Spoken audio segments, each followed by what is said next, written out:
Google's new AI tool allows you to have an ultra-productive second brain. You no longer need to organize, format or search for your notes with notebooklm. Here's how to use it and how you can benefit from it. 1. Getting started with notebooklm. Begin by signing in using your Google account. Visit notebooklm. Google, create an account or sign in with a Gmail account. Note, currently, sign up is limited to users in the US. I'd advise you to use a VPN like me if you want to use it from a different region.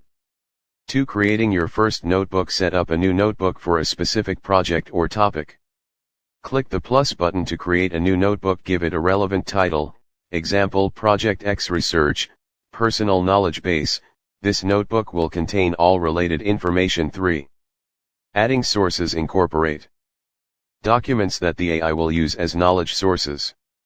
Click the plus button in the Sources column. Select from Google Drive documents, upload PDFs, or paste text directly. Insert up to 20 documents, each with a maximum of 200,000 words. You can check or uncheck sources to include them or not in what will be used by notebooklm for your next prompt. 4.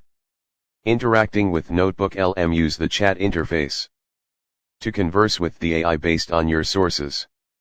Type your prompt, commands, questions in the chat box. You can also click on suggested questions for quick prompts. Ask follow-up questions to refine and expand on the information each time. Notebooklm cites the sources it has used in your documents. You can see them with a single click. 5. Organizing key information. Pin important AI generated content for easy reference.